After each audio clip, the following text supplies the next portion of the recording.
تنزيل من رب العالمين.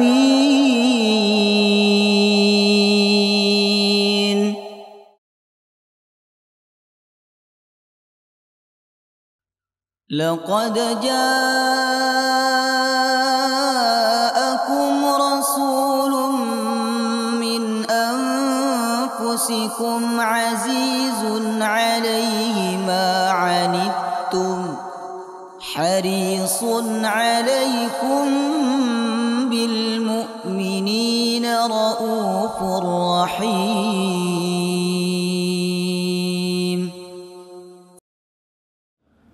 الحمد لله رب العالمين، نحمده ونستعينه ونستغفره ونعوذ بالله من شرور أنفسنا ومن سيئات أعمالنا. من يهده الله فلا مضل له ومن يضلل فلا هادي له. أشهد أن لا إله إلا الله وحده لا شريك له، وأشهد أن محمدا عبده ورسوله لا نبي ولا رسول بعده. اللهم صل وسلم على نبينا محمد وعلى آله وصحبه أجمعين. اللهم إنا نسألك علما نافعا ورزقا طيبا وعملا متقبلا. آمين يا رب العالمين. Alhamdulillah, kita wajib untuk selalu bersyukur kepada Allah karena Allah selalu memberikan nikmat kepada kita semua, baik ketika kita taat bahkan bermaksiat sekalipun, kita selalu memakai nikmat Allah Subhanahu wa taala. Salah satu nikmat yang harus kita syukuri yaitu nikmat ketika Allah Subhanahu wa taala membimbing kita untuk berkumpul di dalam sebaik-baiknya perkumpulan, untuk berkumpul di dalam sebaik-baiknya majelis, yaitu majelis ilmu, majelis yang dibanggakan oleh Allah di hadapan para malaikatnya.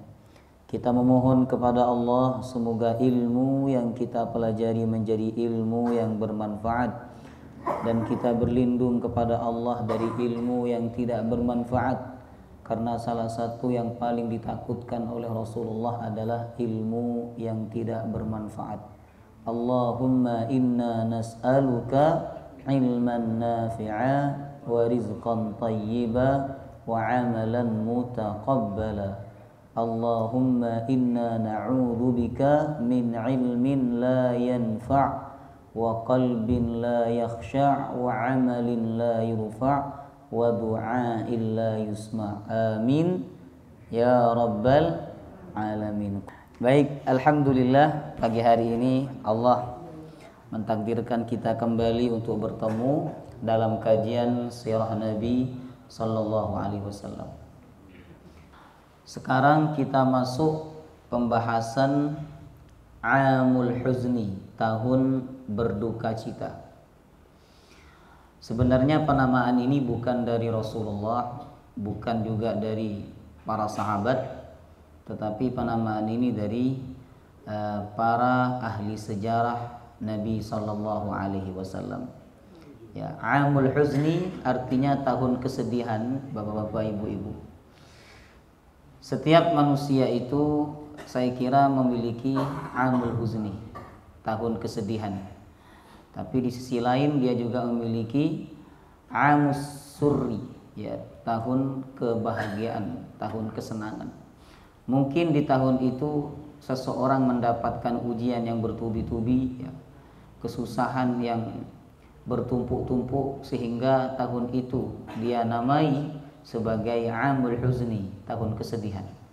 Atau bisa jadi di tahun itu dia mendapatkan kesenangan, kebahagiaan, kesuksesan yang berlipat-lipat, sehingga dia menamai tahun itu sebagai tahun kebahagiaan. Rasulullah SAW mengalami satu tahun yang mana di tahun itu, jamaah rahimakumullah, kesedihan, kesusahan, kesulitan datang bertubi-tubi pada kehidupan Rasulullah sallallahu alaihi wasallam, ya.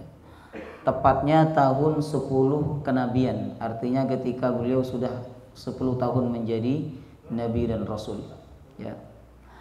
Karena pada tahun itu Nabi mengalami banyak musibah berat. Pada awal tahun 10 kenabian, beliau dan pembelanya masih dalam keadaan diboikot oleh kafir Mekah. Ini pembahasan sudah kita pelajari pada pertemuan 2 bulan yang lalu, ya. Kemudian pemboikotan dimulai dari tahun ke-7 kenabian hingga 10 kenabian. Setelah bebas dari pemboikotan, paman Nabi yang bernama Abu Talib wafat. 3 hari kemudian istri beliau Khadijah juga wafat, Bapak Ibu. Jadi baru lepas dari pemboikotan, ternyata paman beliau yang membela beliau wafat, jamaah rahimakumullah. Kemudian setelah itu istrinya juga wafat. Ada yang mengatakan 3 hari, ada yang mengatakan 40 hari, ada yang mengatakan beberapa bulan, tapi jarak waktunya tidak jauh dengan wafatnya Abu Talib, disusul oleh wafatnya Khadijah radhiyallahu anha, ya. Khadijah radhiyallahu anha. Kemudian sepeninggalannya Abu Talib, beliau semakin ditekan dan berturut-turut ujian lainnya, termasuk ditolak berdakwah di Taif. Karenanya wajar jika tahun itu disebut dengan Amul Huzni, tahun kesedihan. Baik. Pertama, kesedihan yang dialami oleh Rasulullah SAW adalah wafatnya Abu Talib. Sebagaimana yang kita ketahui bahwa Abu Talib ini merupakan paman Nabi SAW yang sudah merawat Nabi, membersamai Nabi ketika Nabi berusia 8 tahun. Jadi waktu Nabi berusia 4 tahun dikembalikan oleh Halimatus Sa'diyah kepada ibunya. Kemudian ibunya merawat Nabi dengan sangat sayang, jemaah rahimakumullah, sampai berusia 6 tahun. Di usia 6 tahun Ibunda Aminah wafat, lalu pengasuhan itu jatuh kepada kakeknya yang bernama Abdul Muthalib. Di usia 8 tahun Abdul Muthalib wafat, ya, saat Nabi berusia 8 tahun. Lalu kemudian kepengasuhan itu diamanahkan kepada paman Nabi yang bernama Abu Talib. Jadi kebersamaan Abu Talib dengan Nabi Muhammad ini kebersamaan yang dibangun sejak kecil, bapak-bapak, ibu-ibu, sejak Nabi berusia 8 tahun. Bahkan ketika menikah, Abu Talib yang mengantarkan dan yang menjadi walinya. Ketika Nabi berdakwah, jemaah rahimakumullah, Abu Talib yang membela. Bahkan Abu Talib sempat berkata, kalian berani mengganggu keponakanku, langkahi dulu mayatku, kata Abu Talib. Begitulah kira-kira bagaimana pembelaan Abu Talib kepada Nabi Muhammad sallallahu alaihi wasallam. Nah, maka wajar ketika Abu Talib wafat, Nabi sallallahu alaihi wasallam merasakan kesedihan yang begitu dalam, ya. Kapan beliau wafat? Yaitu setelah pemboikotan berakhir. Ternyata akibat dari pemboikotan yang dilakukan oleh kafir Mekah kepada Nabi, Bani Hashim dan Bani Abdul Muthalib, ya, itu membuat Abu Talib jatuh sakit, ya, karena makanannya yang tidak maksimal, ya, yang kurang sehat, apa adanya dimakan, jemaah rahimakumullah, untuk menutupi rasa lapar. Apalagi usianya beliau saat itu sudah sepuh, ya, sudah 80 tahun.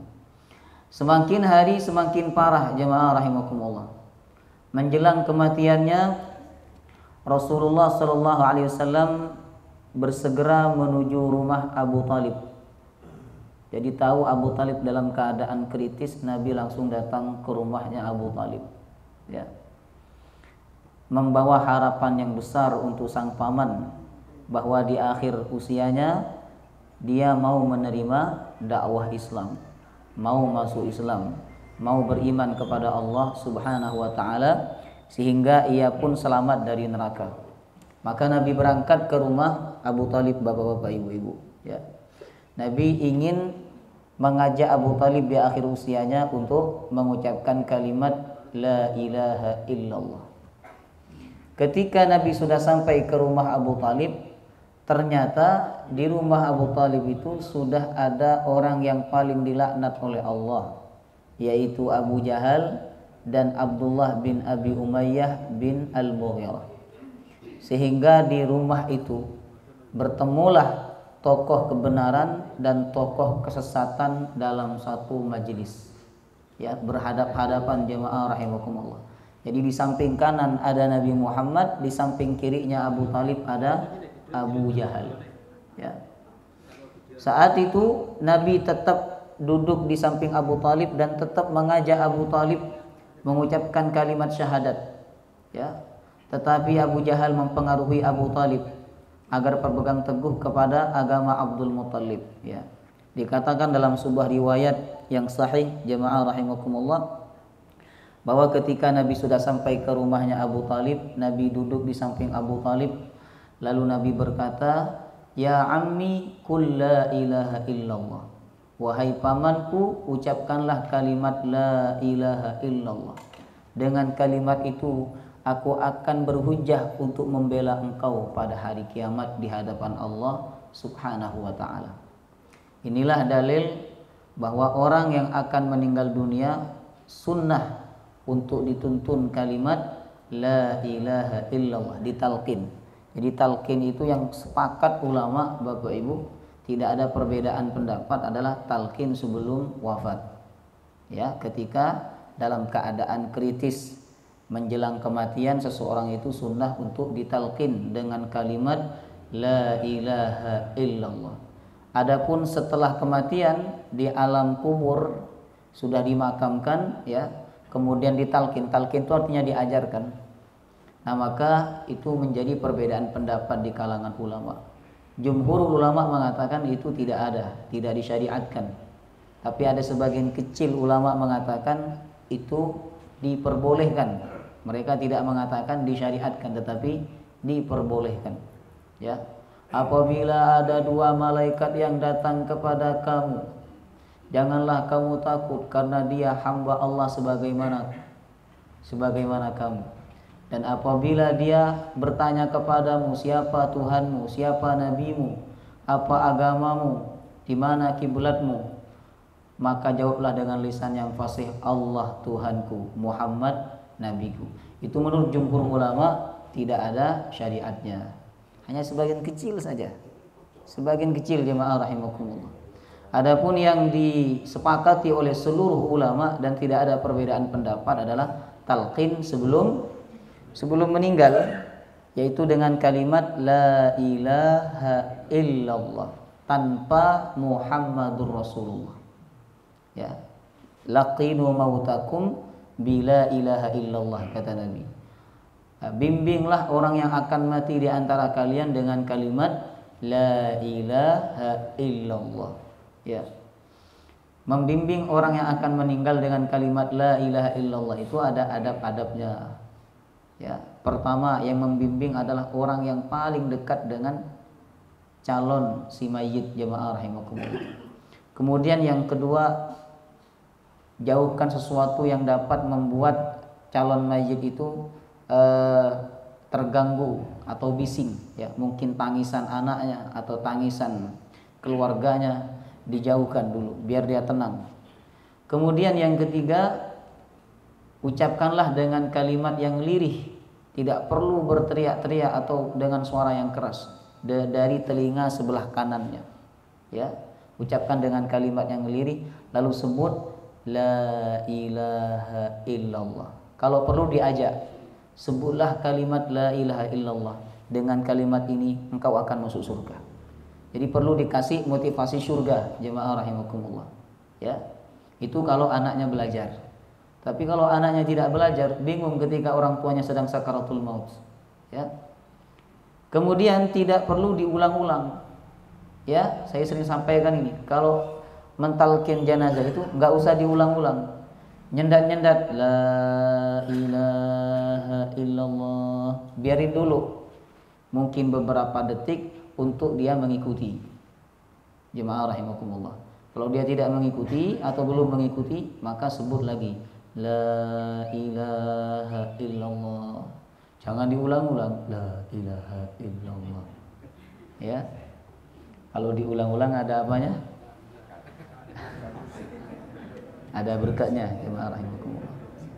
Kalau dia sudah ngikuti, tidak perlu ditalkin lagi. Ada sebagian orang menyebutnya kalimat Allah, Allah itu tidak sempurna. Karena yang disebut oleh Nabi, ajarkan orang yang mati di antara kalian dengan la ilaha illallah, bukan Allah. La ilaha illallah. Tapi orang itu kalau kalimat ini sudah mantap di dalam hatinya, tanpa dibimbing pun dia akan mengucapkan kalimat la ilaha illallah. Termasuk juga kalau panjenengan melihat orang non muslim sedang sakaratul maut, ya, dan panjenengan ada di dekatnya, bimbinglah dia dengan kalimat la ilaha illallah Muhammadur Rasulullah. Sebagaimana Nabi SAW membimbing Abu Talib untuk mengucapkan kalimat la ilaha illallah, ya. Maka saat itu Nabi berkata kepada Abu Talib, ya ammi qul la ilaha illallah, wahai pamanku, ucapkanlah la ilaha illallah. Dengan kalimat ini aku akan berhujjah untuk membela engkau di hadapan Allah Subhanahu wa taala. Tetapi di samping Abu Talib bukan hanya ada Nabi, tetapi ada juga Abu Jahal. Jemaah rahimakumullah.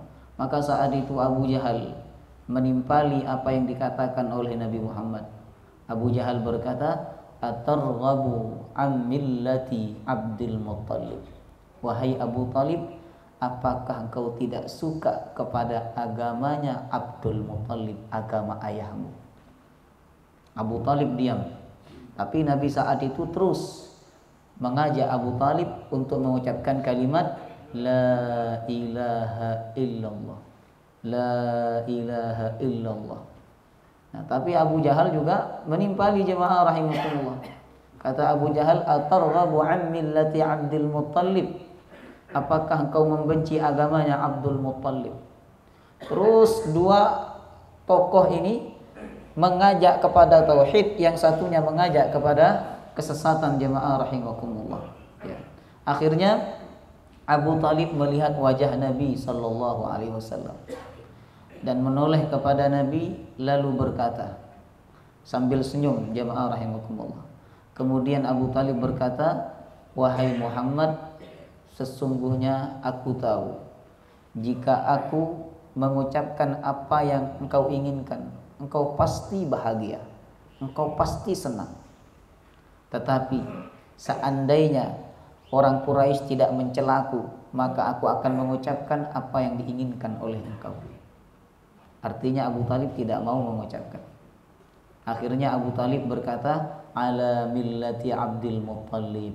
3 kali beliau menyebut ala millati Abdul Muttalib, ala millati Abdul Muttalib, ala millati Abdul Muttalib. Langsung meninggal dunia. Di atas agama Abdul Muttalib, di atas agama Abdul Muttalib, di atas agama Abdul Muttalib, langsung meninggal dunia, ya.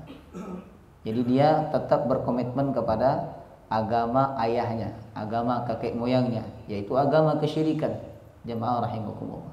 Maka setelah Abdul Muttalib wafat, Nabi sallallahu alaihi wasallam sangat sedih, bapak-bapak, ibu-ibu. Bahkan Nabi sempat berkata kepada Abu Talib yang saat itu sudah wafat, demi Allah, jika Allah subhanahu wa ta'ala tidak melarangku, aku akan memohonkan ampun kepada Allah supaya engkau nanti di akhirat bisa bertemu denganku dan bersama denganku. Nabi ingin membalas jasanya Abu Talib. Mungkin Nabi tidak maksimal membalas jasanya Abu Talib di dunia, ya, karena Nabi sibuk dengan dakwah, jemaah rahimakumullah. Belum lagi dakwah di Mekah itu bukan dakwah yang gampang, ya. Ada tekanan, ada kesulitan. Bahkan Nabi SAW sempat menyuruh para sahabatnya untuk hijrah ke negeri Habasyah, ya. Nabi hanya bisa membalas kebaikan Abu Talib kepada beliau dengan merawat Ali bin Abi Talib ketika masih kecil, ya. Kemudian jemaah rahimakumullah, Nabi ingin membalas kebaikan-kebaikan Abu Talib itu kelak di akhirat. Tapi syaratnya harus mengucapkan kalimat la ilaha illallah. La ilaha illallah. Itu syarat Nabi bisa membela Abu Talib di akhirat, ya. Tapi ternyata Abu Talib tidak mau mengucapkan kalimat itu dan meninggal di atas agama ayahnya Abdul Muttalib. Makanya Nabi berkata, kalau Allah tidak melarangku, aku akan memohonkan ampun kepada Allah untuk engkau, wahai pamanku. Kemudian malaikat Jibril turun menyampaikan wahyu dari Allah. Ma kana lin nabi walladzina amanu ay yastaghfiru lil musyrikin walau kanu uli qurba. Tidak boleh bagi nabi dan bagi orang beriman untuk memohonkan ampun kepada Allah bagi orang-orang kafir walau kanu uli qurba, walaupun mereka itu ada hubungan kerabat. Tambah sedih Nabi sallallahu alaihi wasallam. Ya. Kemudian jemaah rahimakumullah, ini menandakan bahwa Nabi tidak punya otoritas untuk memasukkan hidayah ke dalam hati manusia. Kalaulah Nabi punya kekuasaan dan hidayah itu ada di tangan beliau, maka Nabi akan memasukkan hidayah itu ke dalam hatinya Abu Talib. Tapi ternyata Allah mengatakan, innaka la tahdi man ahbabta walakinnallaha yahdi man yasha. Engkau tidak akan bisa memberikan petunjuk kepada orang yang kau cintai, tetapi Allah lah yang memberikan petunjuk kepada siapa saja yang Dia kehendaki. Makanya ketika kita membaca surah Al-Fatihah, Allah mengajarkan kita untuk selalu meminta bimbingan dan petunjuk dari Allah. Ihdinas siratal mustaqim. Bimbing kami ya Allah ke jalan yang lurus. Oleh karena itu selepas membaca surah Al-Fatihah, karena di dalam surah itu ada kandungan doanya Bapak Ibu, baik di dalam sholat maupun di luar sholat, selepas membaca surah itu sunnah mengucapkan apa? Ketika sahabat Abu Hurairah radhiyallahu an berdoa, Allahumma inni as'aluka ilman la yunsa. Ya Allah, aku minta kepadamu ilmu yang tidak lupa. Maka Nabi mengaminkan doanya Abu Hurairah. Kata Nabi, amin. Bukan qabul, tapi amin. Ya. Makanya Abu Hurairah itu tidak lupa hadis-hadis yang beliau hafalkan dari Rasulullah sallallahu alaihi wasallam. Baik. Jadi karena di dalam surah Al-Fatihah itu ada kandungan doa, dan doa yang diajarkan oleh Allah adalah doa meminta petunjuk. Makanya selepas baca Al-Fatihah, baik di dalam sholat maupun di luar sholat, sunnah mengucapkan amin. Baik. Berikutnya, kesedihan Rasulullah atas wafatnya Abu Talib. Ya. Rasulullah adalah manusia yang paling ridha terhadap takdir Allah. Beliau adalah teladan sebagaimana selayaknya seseorang bersikap dalam menghadapi ujian hidup. Tapi beliau juga memiliki sisi kemanusiaan pada umumnya, ya, merasakan apa yang dirasakan manusia biasa. Beliau merasakan lapar, merasakan sakit, ya, merasakan perih karena luka, dan merasakan sedih. Jemaah rahimakumullah, Rasulullah SAW pernah bersedih ketika putra beliau yang bernama Ibrahim wafat di pangkuan beliau. Jadi waktu Ibrahim sakit parah saat beliau disusui oleh seorang wanita, ya, maka beliau mengunjungi anak tercintanya tersebut. Kemudian Nabi menggendong, memangku Ibrahim. Lalu ternyata Ibrahim wafat di pangkuan Rasulullah. Rasulullah menangis. Ada sahabat yang bertanya kepada Rasulullah, ya Rasulullah, kenapa engkau menangis? Apakah engkau tidak ridha dengan takdir Allah? Kata Nabi, ini mata bukan mata tidak ridha, tapi air mata ini adalah air mata kasih sayang dan cinta. Sesungguhnya perpisahanku dengan Ibrahim adalah perpisahan yang sangat menyedihkan, kata Nabi SAW. Jadi boleh-boleh saja menangis ketika seseorang ditinggal wafat oleh orang tercintanya, oleh anaknya, oleh istrinya, oleh kawannya. Boleh-boleh saja menangis, karena menangis itu bagian daripada rahmat Allah Subhanahu wa ta'ala. Yang tidak boleh adalah niyahah, Bapak Ibu. Niyahah itu berteriak, kemudian memukul-mukul pipi, merobek-robek pakaian, ya, meratap. Ini yang tidak diperbolehkan oleh Nabi sallallahu alaihi wasallam. Nah, ketika Abu Talib wafat, jamaah rahimakumullah, Nabi sangat bersedih. Karena cinta dan kasih sayang Abu Talib kepada Nabi tertanam sejak kecil, yaitu sejak usia 8 tahun. Abu Talib gak mau makan kalau di situ gak ada Nabi. Abu Talib gak bisa tidur kalau di samping Abu Talib tidak ada Nabi Sallallahu Alaihi Wasallam. Kemana-mana Nabi selalu dibawa oleh Abu Talib. Jemaah rahimakumullah. Mau ketemu dengan orang-orang besar di Darun Nadwah, dibawa Nabi Muhammad SAW. Ketika ingin berdagang ke negeri Syam, Abu Talib membawa Nabi Sallallahu Alaihi Wasallam. Bahkan ketika menikah, Abu Talib yang mengantarkan dan yang membacakan khutbah nikahnya. Ketika Nabi Sallallahu Alaihi Wasallam berdakwah, maka Abu Talib yang membela dakwah Nabi SAW. Orang kafir tidak berani membunuh Nabi karena di belakang Nabi ada Abu Talib. Jadi cinta dan kasih sayang itu sudah terbangun sejak usia 8 tahun. Ya. Ditambah lagi yang membuat Nabi sangat sedih adalah sang paman wafat dalam keadaan masih memegang agama jahiliyah. Karena kalau seseorang itu wafat dalam keadaan beragama jahiliyah atau beragama selain Islam, maka itu akan menjadi perpisahan yang terakhir, jemaah rahimakumullah. Pertemuan yang terakhir. Setelah itu tidak ada lagi pertemuan, sebab di akhirat Allah akan memisahkan antara orang kafir dengan orang beriman, walaupun dia adalah keluarganya. Ya. Makanya Nabi sangat sedih ketika Abu Talib wafat, Bapak Ibu. Ya, karena beliau meyakini bahwa pertemuan itu pertemuan yang terakhir, jemaah rahimakumullah. Kemudian kita lanjut. Nasib Abu Talib di akhirat. Ini Nabi SAW yang menyampaikan sendiri bagaimana nasib beliau di akhirat, ya. Dikatakan dalam 2 hadis yang sahih. Pertama hadis riwayat Imam Ahmad, yang kedua hadis riwayat Imam Al-Bukhari, ya. Karena Abu Talib ini wafat dalam keadaan kafir, maka tentu nasib di akhirat tidak baik, jemaah rahimakumullah. Ya, sehebat-hebatnya amal soleh seseorang itu, kalau dia wafat dalam keadaan kafir, maka semuanya tidak akan membuat kebaikan bagi dia di akhirat, ya. Sebagaimana Abu Talib, kurang baik apa Abu Talib ini? Dia membela dakwah Nabi. Dia mengasuh Nabi sejak usia 8 tahun. Membela dakwah Nabi. Bahkan berani marah kepada orang-orang kafir karena membela Nabi Sallallahu Alaihi Wasallam. Ya, ketika Nabi sedang diboikot oleh orang-orang kafir Mekah, maka Abu Talib mengajak Nabi dan pengikutnya untuk tinggal di syi'ibnya beliau. Jemaah rahimakumullah. Ya. Tapi ketika beliau wafat dalam keadaan kafir, maka kekafiran itu tidak dapat membuat dia merasakan kebaikan-kebaikan yang dia lakukan selama hidup di dunia. Nabi sempat mengatakan tentang kondisi Abu Talib, Bapak Ibu. Ya, pertama hadis riwayat Imam Ahmad. Inna ahwana ahlin nar azaban Abu Talib fi rijlaihi na'lani min narin yaghli minhuma dimabuhu. Penduduk neraka yang paling ringan siksaannya di neraka adalah Abu Talib.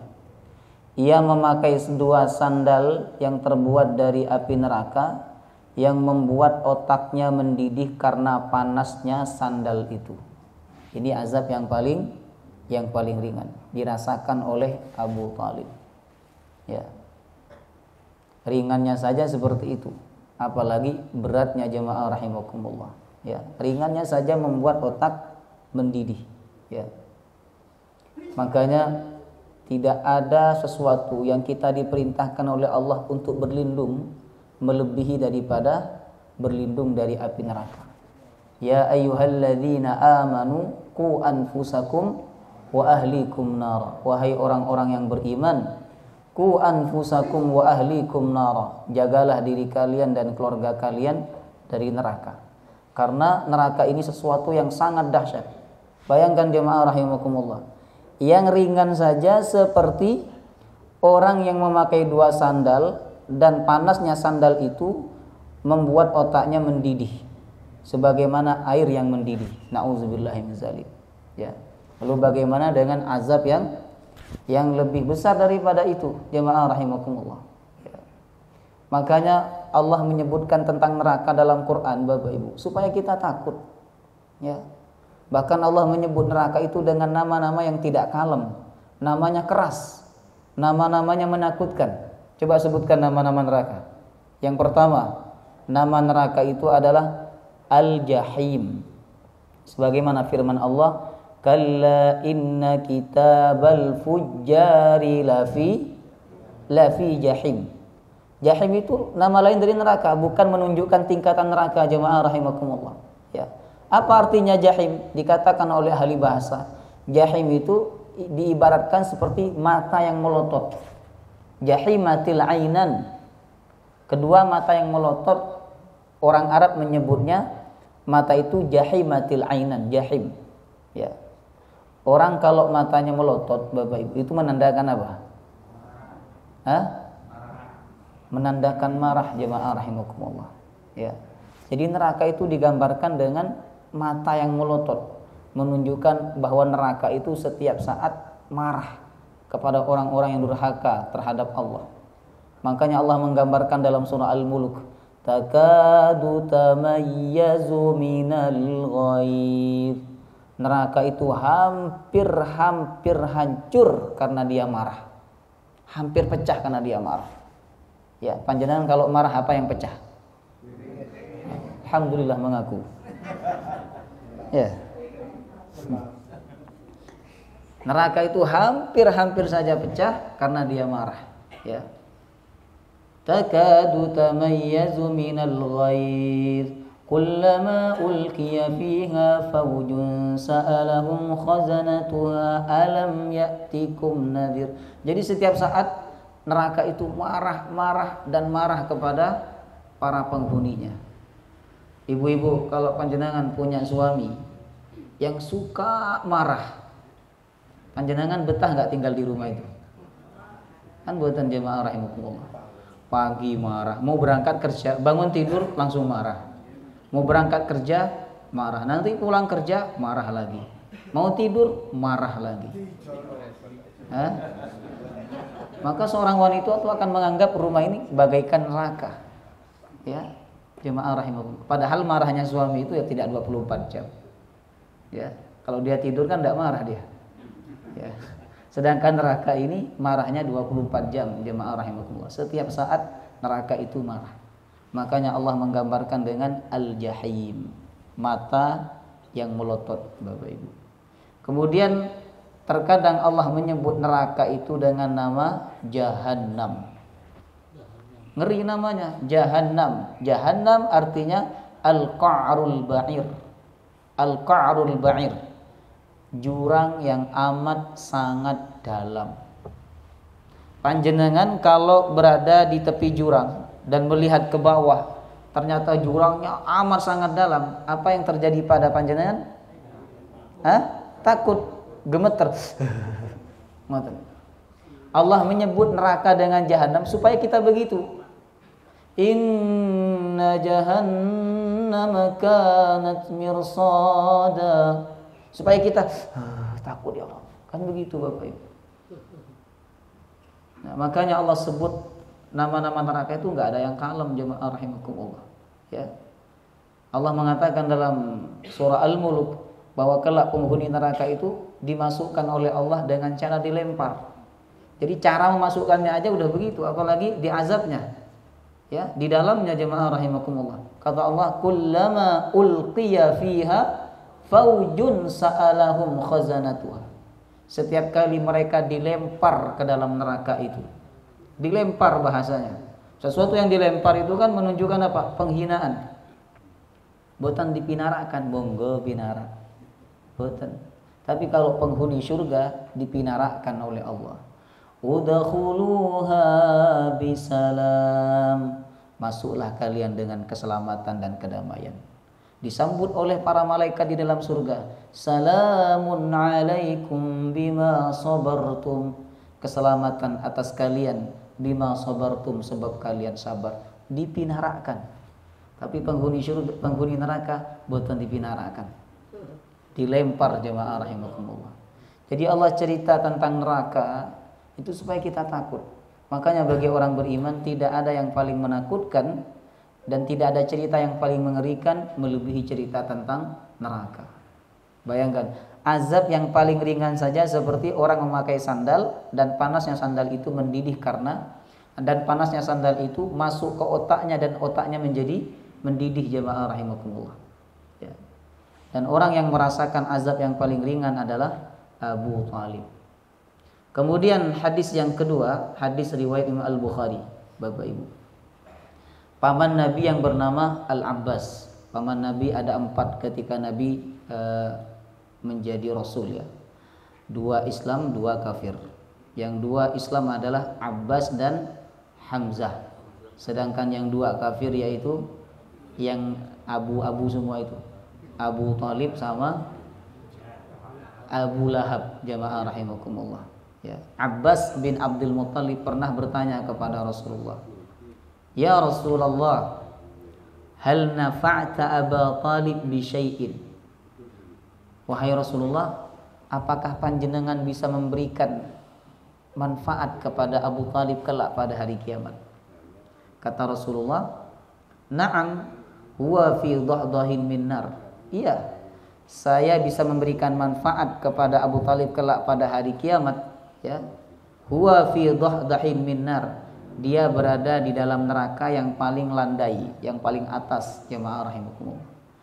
Laula ana lakana fid darakil asfali minan nar.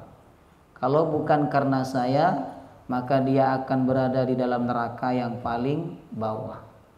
Kata Imam Syekh Ramadan Al-Buti, hadis ini menunjukkan bahwa orang kafir yang berbuat baik kepada umat Islam, maka kebaikan itu bermanfaat untuknya di akhirat, tapi tidak sampai menyelamatkan dia dari azab. Hanya dapat mengurangi dia dari azab Allah Subhanahu wa taala. Ya. Makanya orang-orang kafir itu kebaikan-kebaikan mereka, Bapak Ibu, Allah balas di dunia supaya mereka tidak mendapatkan balasan pahala di akhirat. Terkadang Allah membuat orang kafir itu matinya gampang, ya, sakaratul mautnya gampang untuk membalas kebaikan yang pernah dia lakukan. Dan terkadang Allah membuat orang beriman itu susah matinya. Jemaah rahimakumullah. Itu supaya Allah ingin menghapus keburukan-keburukan yang pernah dia lakukan selama hidup di dunia dengan sakaratul maut yang susah dan sulit yang dia alami itu. Ya. Beginilah kondisi Abu Talib di akhirat, jemaah rahimakumullah. Jadi sebaik-baiknya manusia, walaupun dia membela agama Islam, apabila dia tidak masuk Islam, apabila dia menjadi orang kafir dan mati dalam keadaan kafir, maka semua kebaikan itu tidak bermanfaat untuknya. Bersyukurlah kita kepada Allah karena Allah membimbing kita berada di dalam Islam.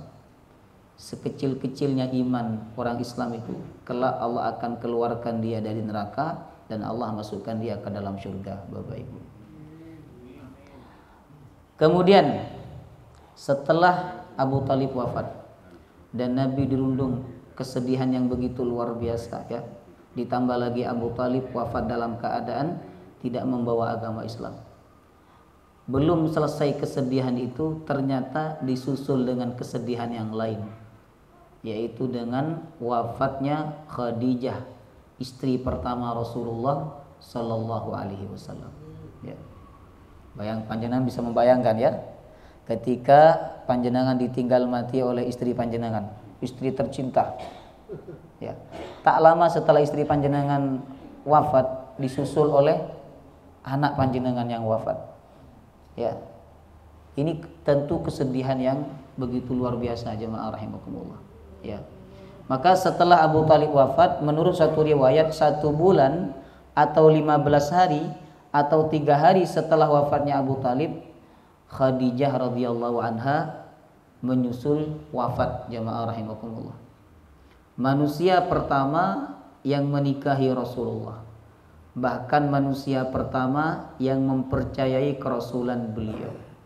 Di saat belum ada manusia yang percaya, maka beliaulah yang percaya pertama kepada Rasulullah Sallallahu Alaihi Wasallam. Khadijah meninggal dunia pada bulan Ramadan tahun ke-10 dari kenabian dalam usia 65 tahun. Khadijah meninggal dunia 3 tahun sebelum Nabi hijrah ke Madinah. Saat itu Nabi berusia 50 tahun. Berarti Khadijah berumah tangga dengan Nabi selama 25 tahun. Lama atau sebentar ini? 25 tahun. Karena menikahnya kan beliau usia 40. Ya, meninggal di usia 65, jemaah rahimakumullah. Berarti sekitar 25 tahun. Cuman waktu yang menurut kebiasaan manusia, ini waktu yang tidak begitu lama sebenarnya. Karena ada orang menikah usia, suami istrinya usia 25 tahun dan dia membangun rumah tangga itu sampai di usia 70 tahun, jemaah rahimakumullah. Kemudian di usia 70 tahun baru dia wafat. Sedangkan Khadijah ini membangun rumah tangga dengan Nabi hanya dalam waktu 25 tahun.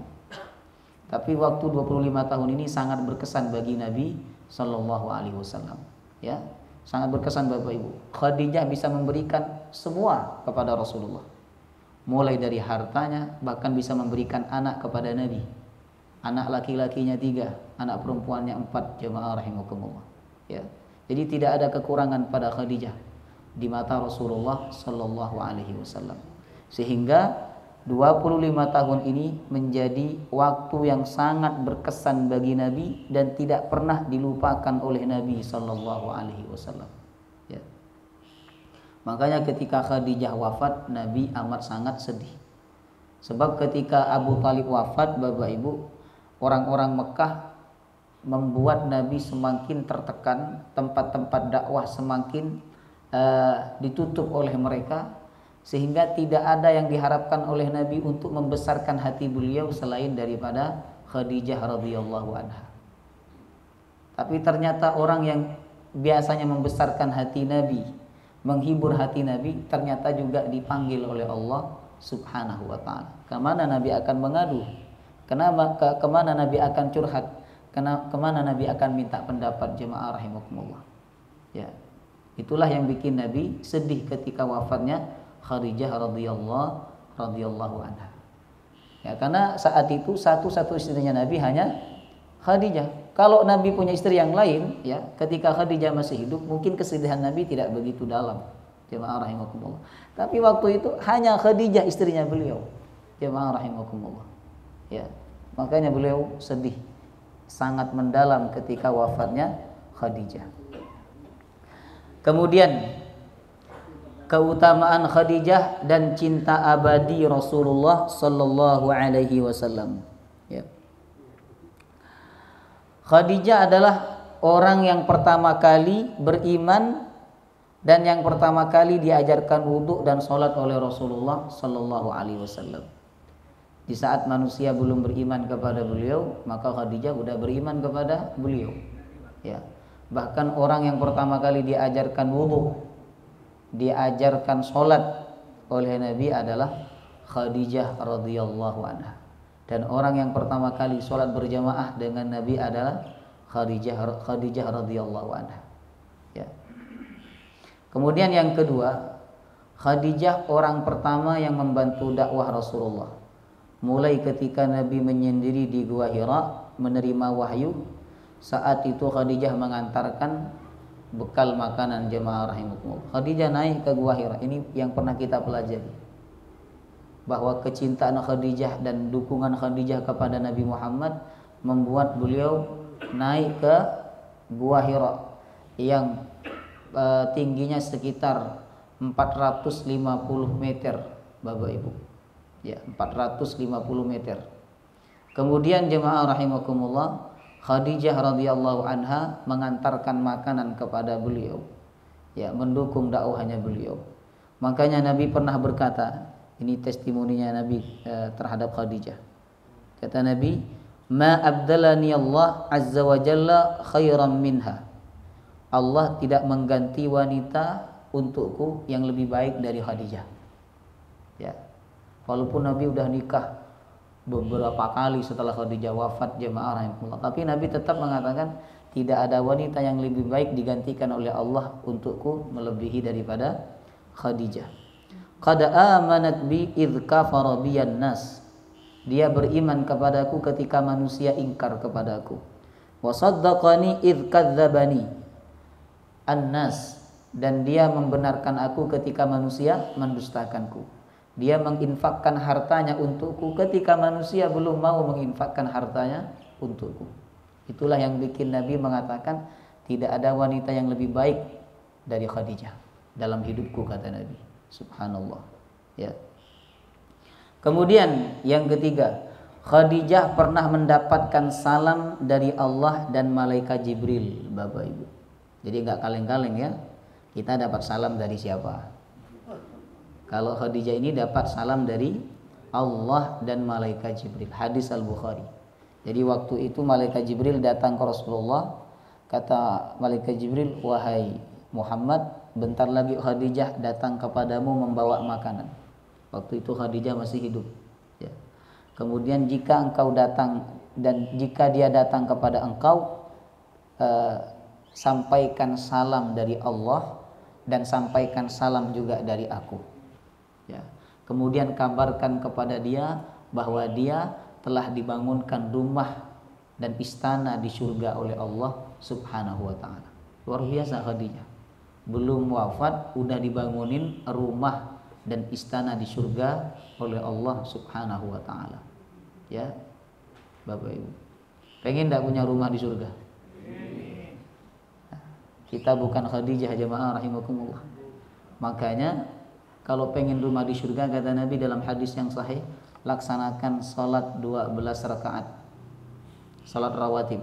4 sebelum zuhur, 2 setelah zuhur, apa lagi? 2 setelah maghrib, 2 setelah isya, dan 2 sebelum subuh. Laksanakan salat rawatib 12 rakaat. Kata Nabi, "Man shalla 12 raka'atan banallahu lahu baitan fil jannah."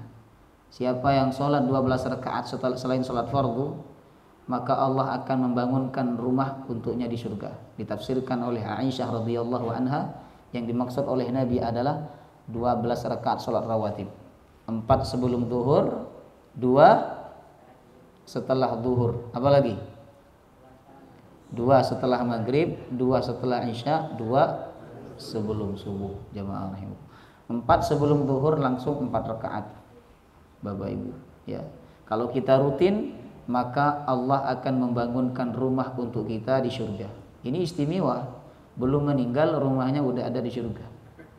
Ya, ibarat seorang anak belum lahir udah dibangunkan rumah oleh orang tuanya. Ya. Ya, jemaah rahimakumullah. Bahkan Nabi menjamin kita punya rumah di surga apabila kita meninggalkan 3. Pertama, meninggalkan debat.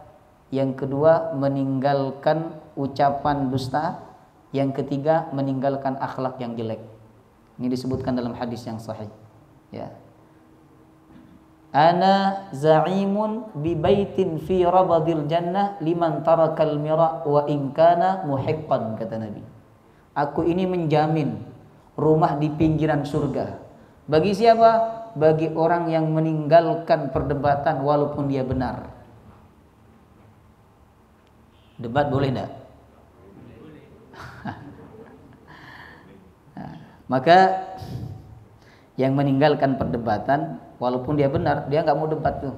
Enggak mau debat walaupun dia benar sebenarnya. Tapi dia enggak mau debat. Nabi janjikan rumah untuknya di pinggiran surga. Subhanallah.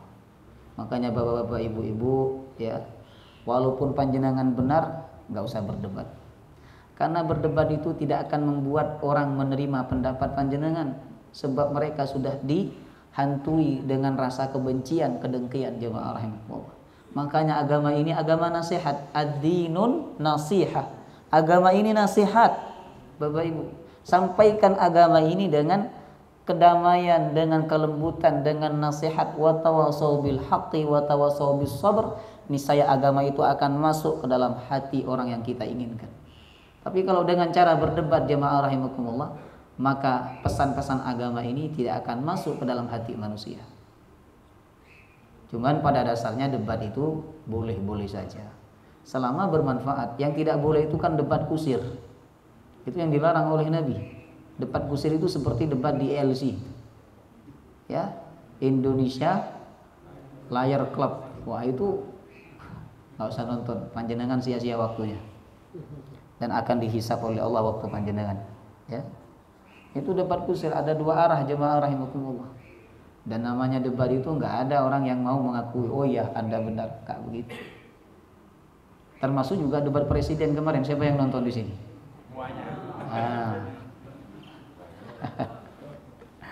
Bapak Ibu, ya termasuk debat presiden itu. Sedikit banyak akan ada kebencian di hati mereka.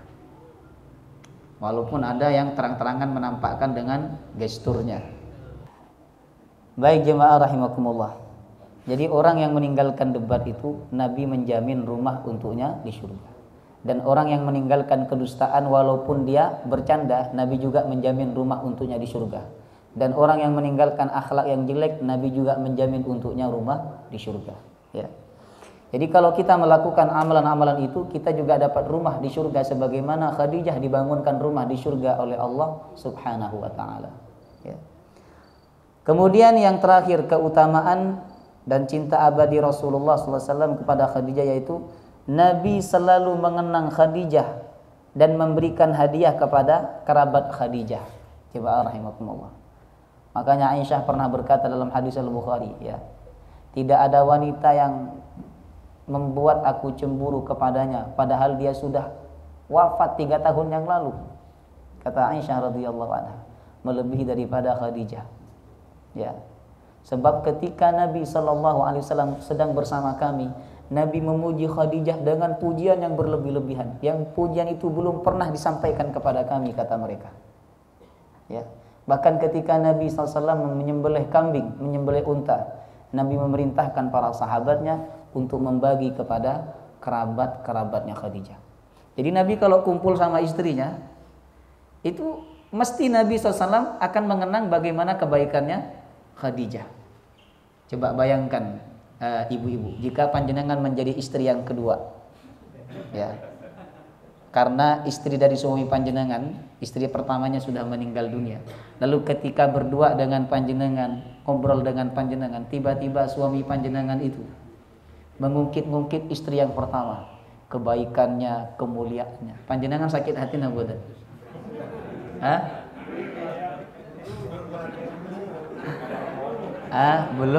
Belum mengalami ya? Iya. Tapi bisa dibayangkan akan sakit hati jemaah rahimahullah. Begitulah yang dialami oleh Aisyah radhiyallahu anha. Ya. Sampai Aisyah mengatakan seakan-akan tidak ada wanita lain dalam kehidupan Nabi. Kata Aisyah, Khadijah lagi. Mau berangkat perang Nabi seandainya ada Khadijah. Kemudian Aisyah radhiyallahu anha berkata, Khadijah lagi. Baik. Ya. Nah ini, lihat, Rasulullah SAW mulai berpoligami. Jadi selama menikah dengan Khadijah dan selama Khadijah masih hidup, Rasulullah tidak melakukan poligami. Ya, ini dalil untuk ibu-ibu ini. Kalau suaminya pengen poligami, tunggu panjenengan mati dulu. Ya. Setelah Khadijah wafat, barulah Rasulullah Shallallahu Alaihi Wasallam berpoligami. Kok melotot semua mata bapak-bapak ini? Ya, semangat.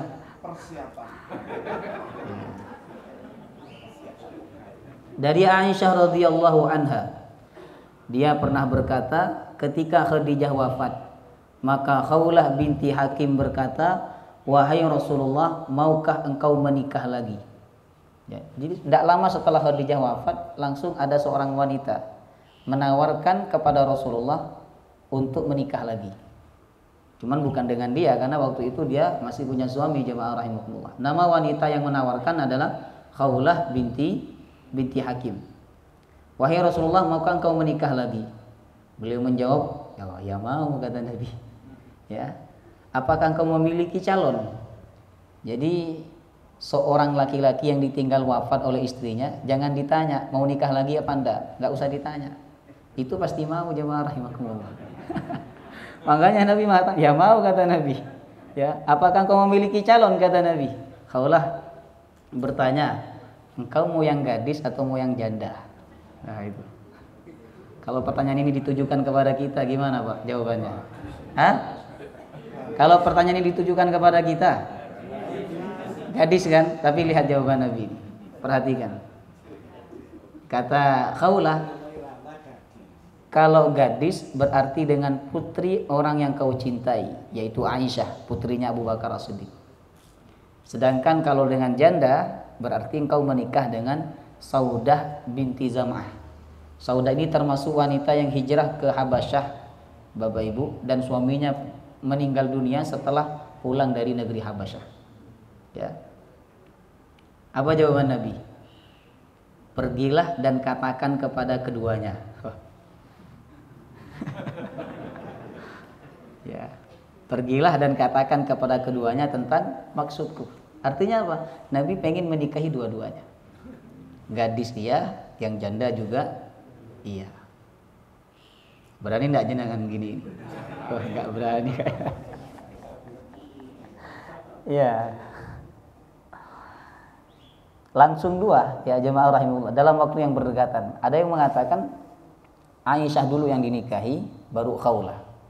Ada pendapat lain mengatakan baru Saudah ya. Pendapat lain mengatakan Saudah dulu, baru Aisyah radhiyallahu. Tapi dua wanita ini dinikahi oleh Nabi dalam waktu yang sangat berdekatan. Karena Nabi mengatakan kepada Khawlah, pergilah dan katakan kepada keduanya tentang maksudku. Maka kemudian Khawlah menemui Abu Bakar. Lalu Khawlah berkata maksud Nabi SAW kepada Abu Bakar. Abu Bakar saat itu menjawab, Aisyah adalah putri dari saudaranya.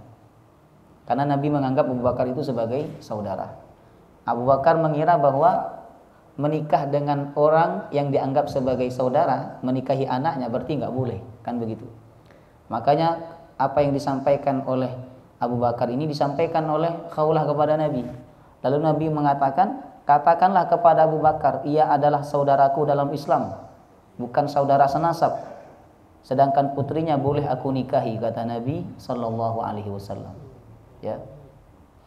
Beliau pun mendatangi Abu Bakar, lantas Abu Bakar menikahkan putrinya pada Rasulullah. Khawlah pun mendatangi Saudah, dan Saudah mengatakan, kabarkanlah pada ayahku. Maka Khawlah datang kepada ayahnya Saudah dan berkata tentang maksud Rasulullah kepada ayah Saudah.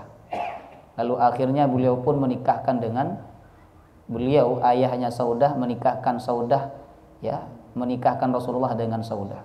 Hadis riwayat Imam Ahmad. Jadi masalah pernikahan beliau setelah Khadijah wafat ini, mana yang lebih dahulu dinikahi oleh Nabi, apakah Saudah ataukah Aisyah radhiyallahu anha, ini terjadi perbedaan pendapat. Intinya Nabi setelah Khadijah wafat, beliau sudah mulai poligami, bahkan langsung poligami Nabi SAW. Ya. Tapi ketika Khadijah masih hidup, Bapak Ibu, Nabi tidak melakukan poligami selama membangun rumah tangga 25 tahun. Padahal kalau Nabi mau poligami itu alasannya jelas. Karena Khadijah sudah berumur. Ketika nikah dengan Nabi kan Khadijah usianya 40 tahun. Ya. Sedangkan Nabi usia 25. Khadijah usia 50, Nabi usia berapa? Hah? Khadijah usia 50, Nabi usia berapa? 35 kan? Wah, masih seger. Sedangkan Khadijah radhiyallahu anha sudah usia 50 tahun. Artinya kalau Nabi mau menikah lagi, ya, itu sesuatu yang sangat wajar dan alasannya tepat, jemaah rahimahullah, karena istrinya sudah berumur, ya. Tapi ternyata Nabi masih tetap bertahan dengan Khadijah dan tidak mau menikah lagi, ya. Tapi setelah Khadijah wafat, baru Nabi langsung nikah 2 orang dalam waktu yang berdekatan. Ya, enggak tanggung-tanggung, gadis sama janda, jemaah rahimakumullah, ya. Baik, terakhir faedah sirah wafatnya Abu Talib dan Khadijah. Ya. Yang pertama, wafatnya Abu Talib sebelum terbentuknya kekuatan Islam mengandung hikmah agar tidak muncul kesan bahwa Abu Talib adalah tokoh utama yang berada di balik layar terbentuknya kekuatan Islam. Seandainya Abu Talib hidup sampai negara Madinah terbangun, ya, mungkin ada yang berkata bahwa Muhammad itu sukses membangun negara Islam karena dibantu oleh Abu Talib. Makanya sebelum negara Islam itu terbangun di kota Madinah, Abu Talib diwafatkan oleh Allah. Ya. Artinya tanpa Abu Talib Allah bisa menolong Nabi Muhammad sallallahu alaihi wasallam. Kemudian yang kedua, wafatnya Abu Talib di saat Nabi butuh pembelaannya mengandung hikmah bahwa sesungguhnya perlindungan dan pertolongan hanya datang dari Allah. Ya. Saat Nabi butuh banget kepada Abu Talib, ternyata Allah ambil nyawanya Abu Talib untuk memberikan pelajaran kepada Nabi. Tanpa Abu Talib kamu bisa selamat dan kamu bisa berjuang wahai Muhammad. Ya. Ini menunjukkan bahwa Nabi mendapatkan penjagaan khusus dan pertolongan khusus dari Allah Subhanahu wa taala. Kemudian yang ketiga, pengaruh jelek dari teman pergaulan yang buruk. Oleh karena itu hendaknya waspada dan menjauh dari bergaul dengan teman-teman yang berpotensi membawa kejelekan. Abu Talib enggan mengucapkan kalimat tauhid karena ketika dia sudah sakit parah dan hendak meninggal dunia, dia ditemani oleh teman-teman yang buruk. Di situ ada Abu Jahal, ada juga Abdullah bin Umayyah, jemaah rahimakumullah. Ya, itu pengaruh teman yang jelek. Kalau panjenengan tidak suka menggibah, tapi berteman dengan orang yang suka menggibah, lama kelamaan panjenengan akan ketarik. Panjenengan tidak suka ngaji, lalu berteman dengan orang yang suka ngaji, lama-lama panjenengan akan senang ngaji. Jadi ketika kita belajar ini Bapak Ibu, ini hanya teori. Praktiknya kapan? Ketika kita bersosial, ketika kita berteman. Makanya orang Arab mengatakan as-sahib sahib, teman itu yang menarik. Ya. Maka bertemanlah dengan orang-orang soleh, ya. Berteman dengan orang-orang yang baik supaya kita ikut baik sebagaimana mereka. Kemudian yang keempat, segala ujian berat dalam perjalanan dakwah Rasulullah sebagai pelajaran bagi para dai di setiap zaman agar mereka menganggap ringan segala bentuk cobaan yang ditemui dalam dakwah, yang cobaan itu tidak lebih besar dibandingkan cobaan dalam dakwah Rasulullah sallallahu alaihi wasallam. Ya. Jadi pandai-pandai membandingkan hidup. Kalau kita sulit, bandingkan dengan orang yang lebih sulit, sehingga kita lebih tenang, lebih sabar menghadapi kesulitan yang sedang kita alaminya. Kemudian yang kelima, jika seseorang dipastikan meninggal dalam kondisi kekafiran, maka tidak boleh dimintakan ampunan dan tidak boleh didoakan. Ya, kalau kita tahu dia orang kafir. Tapi kalau kita nggak tahu, misalnya nih ada kecelakaan dan yang celaka itu kemudian mati, jemaah rahimakumullah, mati di tempat. Kita tidak tahu dia orang kafir atau orang muslim, maka kita boleh mendoakan dia, tapi dikasih kalimat syarat di ujungnya. Allahumma gfir lahu in kana musliman. Ya Allah, ampuni dosanya jika dia orang muslim. Ada syarat di ujungnya. Termasuk juga ketika panjenengan melewati kuburan pemakaman umum, di situ ada juga non muslim, maka panjenengan mengucapkan salam kepada mereka harus ada syaratnya. Assalamualaikum ya ahlad diyar al muslimin wal muslimat. Tapi kalau pemakaman itu pemakaman muslim, maka tidak perlu dikasih al musliman al muslimat. Cukup assalamualaikum ya ahlad diyar. Ya. Sedangkan jika orang itu jelas-jelas mati dalam keadaan kafir, maka tidak boleh didoakan. Ya. Kemudian yang keenam, seorang istri yang tulus mencintai dan berkhidmat kepada suaminya, maka ia akan menjadi cinta yang tidak tergantikan dalam hati sang suami meskipun menikah lagi dengan wanita lain. Ya, ibu-ibu kalau khidmat tulus kepada suami, sayang kepada suami, maka panjenengan akan menjadi cinta abadi dalam hati suami. Walaupun panjenengan sudah wafat, sudah mati, dan suami menikah lagi, tetap cinta yang abadi di dalam hati suami itu adalah panjenengan.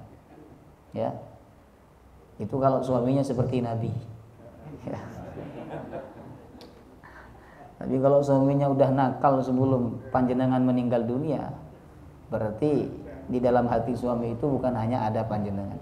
Ya. Maka jadilah istri yang baik, buat kenangan hidup yang baik di dalam kehidupan suami panjenengan, ibu-ibu, termasuk juga bapak-bapak. Ya, kalau panjenengan meninggal dunia, kita bapak-bapak, istri kita akan selalu mengenang kebaikan kita. Bahkan dia kadang tidak mau nikah lagi. Karena apa? Takut tidak mendapatkan seperti suaminya. Ya, takut. Ada wanita janda pernah saya tanya, ibu kenapa nggak nikah lagi? Dia jawab apa? Saya takut tidak dapat suami sebaik suami saya dulu, Ustaz. Ada lagi janda yang saya tanya, kenapa kamu nggak nikah lagi? Ya, kemudian dia berkata, saya takut dapat suami jelek seperti suami saya, Ustaz. Kemudian yang terakhir, bolehnya seorang laki-laki melakukan poligami asalkan adil. Boleh. Jamaah rahimakumullah. Ya, asalkan panjenengan adil, boleh. Nah, Ustadz, adil dan tidak adil ini kan belum bisa dilakukan kalau tidak dibuktikan dulu. Ya. Iya. Tapi kalau panjenengan siap adil, jamaah rahimakumullah, maka boleh. Ya. Seorang wanita yang tidak mau suaminya poligami, tanya alasannya kenapa. Nah, panjenengan tidak mau istri panjenengan dipoligami, misalnya, apa? Panjenengan melihat istri panjenengan tidak mau dipoligami, Bapak Ibu. Tanya sama istrinya. Ya, sama istri panjenengan bapak-bapak, kenapa tidak mau dipoligami? Oh, takut nanti uang bulanannya berkurang. Bagaimana kalau uang bulanannya ditambah? Mau nggak dia? Oh, ternyata tidak mau lagi. Takut nanti lebih lama di rumah istri pertama, istri yang kedua dibandingkan istri pertama. Sekarang panjenengan balik, lebih lama di rumah istri yang pertama dibandingkan istri yang kedua. Terus dikejar sampai dia nggak punya alasan sama sekali melarang panjenengan menikah lagi.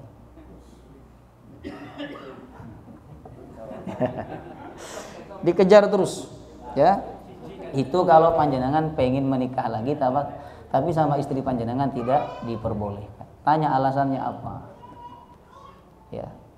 Maka pada dasarnya seorang laki-laki itu boleh melakukan poligami asalkan adil. Tapi kalau tidak adil, Bapak Ibu, maka si suami itu nanti akan datang pada hari kiamat dalam keadaan badannya miring sebelah. Ya, na'udzubillah min dzalik. Wallahu taala alam bisawab. Insyaallah pertemuan berikutnya kita akan bahas tentang Rasulullah hijrah ke Taif. Karena di Mekah beliau ditekan sejak wafatnya Abu Thalib, maka beliau mengajak anak angkatnya untuk hijrah ke negeri Taif. Ya. Wallahu taala. Baik, mari sama-sama kita tutup pertemuan ini dengan pembacaan doa kafaratul majlis. Subhanakallahumma wa bihamdika asyhadu an la ilaha illa anta astaghfiruka wa atubu ilaik. Wassalamualaikum warahmatullahi wabarakatuh.